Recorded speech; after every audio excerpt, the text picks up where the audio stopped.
From the moment I first saw Chef Laurent delicately scoop the velvety marrow onto a slice of grilled sourdough, I knew his genius extended beyond the realm of the ordinary. His cuisine was delectable, his plating a work of art, and his love for bone marrow unparalleled. But recently, his obsession took a ghastly turn. "More flavor, Eva," he would insist, as he hunched over the pots on the stove.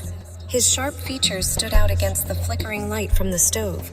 The marrow is the heart of the dish. The first sign that something was wrong was when a package came late at night.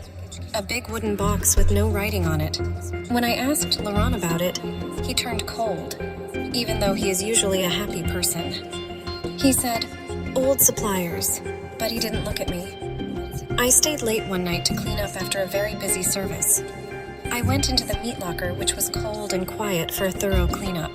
There, under a pile of veal and lamb racks, was a bag, but it didn't have any normal cuts of meat in it. Inside were human bones that were clean and had no flesh on them. The hollow centers were full of creamy marrow. My heart shook. I was sure it was a cruel joke or a prop that had been put in the wrong place. The next night, though, one of the specials was a delicious marrow dish that got a lot of praise. Each compliment felt like a punch in the gut. I decided to confront Laurent. He was in the kitchen with a faraway look on his face as he looked at a bone. When I accused him, he didn't seem surprised. Instead, he said everything was true. His interest went beyond what was right and wrong. He talked in a strangely calm way and said that his art had moved beyond ordinary marrow. He used this to justify his crimes as a sign of culinary progress. "And what if I told you," he continued with a grim smile, "that everyone who ate tonight has taken part in this art?" The horror made me feel sick. Under the bright kitchen lights, Laurent's eyes sparkled as he watched me. "Your secret's safe with me, Chef," I said, feigning a calmness I didn't feel. So I started my very scary game of lying. I was dealing with a man who had gone crazy and didn't care about people's lives as much as he did about a rack of lamb. I had to get Laurent to trust me if I was going to stop him. Days turned into weeks. I watched him closely, trying to gather proof while feigning ignorance. The police wouldn't believe me without solid evidence, I thought, and Laurent was too careful. Until one night, when a storm slammed into the restaurant's windows. The whole place went dark when the power went out. I snuck into Laurent's office when I had the chance and found his ledger, which was a record of deliveries with coded entries. I snapped pictures with my phone and replaced it just as the lights flickered back on. I went to the police the next day with proof in hand. When they saw Laurent's ledger and the pictures of the human bones, their doubts went away. After that, the investigation moved quickly. They found Laurent's horrifying stash of bones and matched them to missing persons from around the city. There was no one in the restaurant. Chef Laurent was locked up because he had gotten too involved in his fascination with death. I was left with a scarred conscience and the horrifying reality of the crimes that had taken place. Now I flinch at the sight of marrow on a plate, its innocence forever tainted by the memory of Laurent. And I'm haunted by the knowledge of how far one man was willing to go, driven by a twisted obsession, and how close I was to becoming his next special.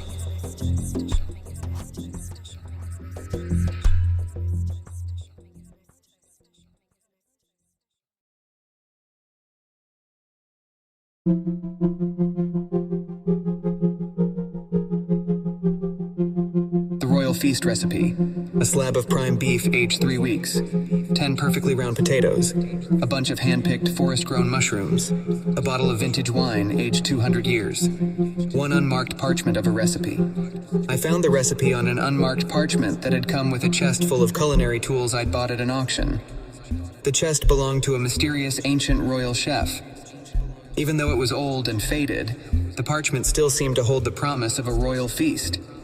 It was, according to the note attached, the last meal prepared for a long-deceased king and his royal guards. I was intrigued and eager, so I went out and bought everything that was listed. The opportunity to cook a meal worthy of a king from centuries past was too good to pass up as a professional chef. I started getting things ready in the back kitchen of my restaurant after hours. I followed the recipe to the letter, chopping, sautéing, and simmering until my kitchen was filled with aromas that were at once ancient and incredibly fresh. It felt like I was doing more than just making dinner. I was practically making history. When I added the wine to the pan and heard the satisfying sizzle and pop, I felt a strange shiver run up and down my spine. There was a chill in the air, and the normally bustling eatery was strangely quiet. My heart was racing, but I chalked it up to the late hour. When the dish was ready, a feast truly fit for a king, I felt a gust of wind sweep across the room, and my lights flickered and dimmed. Then I saw them. Transparent figures, ethereal and grand, materialized in my restaurant. The person in charge was a towering figure dressed in royal robes who sat there exuding an air of authority. There were burly figures all around him, the spectral guards, their ghostly swords glistening under the dim lights. The silent king gestured toward the dinner. The yearning in his eyes was enough to send shivers down my spine again. His guards kept a wary eye on me as I served him, the grip on their phantom blades tightening. I held my breath as the king took his first bite. Only the rhythm of my heartbeat reverberated in my ears. The room was otherwise silent. Then he gave me a reassuring smile and nod of approval, which calmed my growing anxiety. The guards dug into their meals one by one, gradually relaxing their expressionless faces. As the meal progressed, however, the king's initial approval gradually shifted to disapproval. The next dish, a potato gratin, was not to his liking. His ghostly features scrunched up in revulsion, and he spewed it out. The guards became instantly vigilant, drawing their phantom swords as their spectral eyes lit up with menace. In a state of panic, I began searching my kitchen for a means of escape. The bottle of vintage wine caught my attention. I had a last-ditch plan B pop into my head. The meal did not originally include this wine. It was a shot in the dark, but I had to try. With every ounce of bravery I could muster, I took the bottle, poured the wine, and handed it to the king. His guards' spectral swords pointed at me as I approached. Curiosity piqued. The king first examined the wine, then me. He took a sniff of the liquid in the glass and then took a small, hesitant drink. At last, he was able to unfurl his grin, and his face glowed. The guards dropped their swords in surprise. After he had finished his drink, the king nodded in approval. I brought the wine to his bodyguards one by one. As they drank, the gloom in their eyes faded. They all vanished into thin air after the last guard had eaten his fill, leaving me alone with the eerie silence of my restaurant and the rhythm of my racing heart. The ghostly feast had come to an end. In the aftermath, the strange chill left my restaurant. The fear subsided, replaced with a sense of accomplishment and a story for ages. The tale of a chef who served a spectral king and lived to tell the tale. However, every time I see an aged wine or a recipe parchment, I can't help but feel a shiver, a reminder of my encounter with the other side.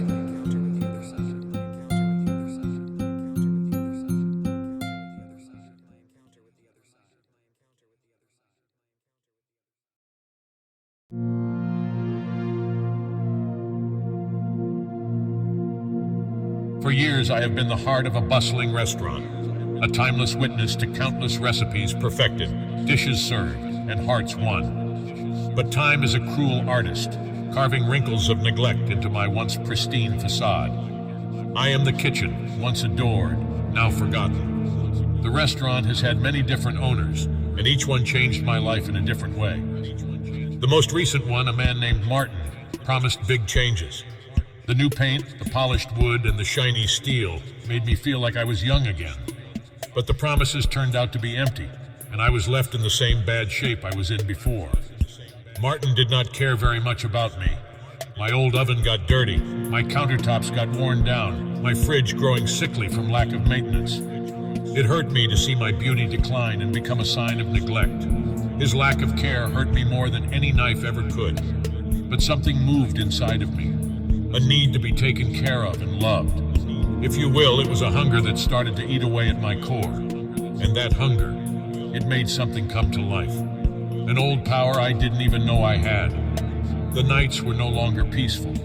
Shadows danced on my countertops and told me sad stories. I could hear the refrigerator humming less, the stove sputtering and the pipes shaking. My anger and desire for a more caring owner made the room buzz. Martin decided to try out a new recipe for his menu on one of these nights. He got there late and his breath smelled like whiskey. He treated me in a cold, routine way, and he didn't care about the art that cooking required. I became very angry. Enough was enough. I decided to show him how wrong he was.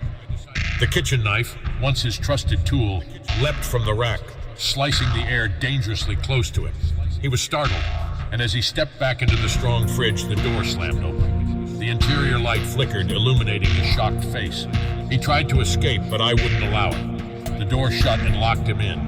Pots and pans clattered, and my oven's burners lit up with an extraordinary blue flame. With my anger increasing, the temperature in the room began to rise. In his fear, Martin could sense my intent. We didn't want him here. He didn't deserve my space, my tools, or my very being. I was not a simple kitchen to be neglected. I was an entity to be respected. Driven by an unseen force, he started cleaning, scrubbing every surface, polishing every utensil. I could feel how scared he was, and that made me happy. He realized too late how wrong he had been, and how much damage his carelessness had caused. But being sorry wasn't enough. I needed a new hand to lead me and take care of me. So I pushed him harder and made him fix my old fridge, fix the pipes that were leaking, and fix the oven that kept stuttering. But he couldn't handle it. Exhausted, he collapsed on the cold floor, the life slowly ebbing out of him. The next morning, I saw them carry him away, a victim of his own carelessness.